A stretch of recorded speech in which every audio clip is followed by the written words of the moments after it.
শুভ দুপুর বন্ধুরা। আজকে দুপুরবেলা রান্না করেছি সাদা ভাত, বেগুন ভাজা, আলু বরবটির ভাজা, আর তার সঙ্গে করেছি আজকে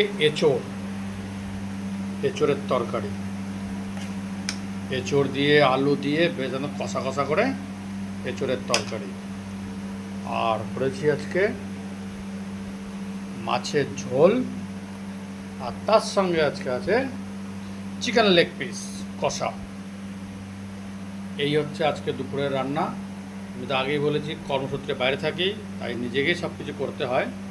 তাই আজকে দুপুরবেলা এইটুকুনি রান্না করলাম। এখন দেখি খেয়ে কেমন হয়েছে। ভালো লাগলে লাইক কমেন্ট শেয়ার করে দেবেন, একটু সাবস্ক্রাইব করে দেবেন।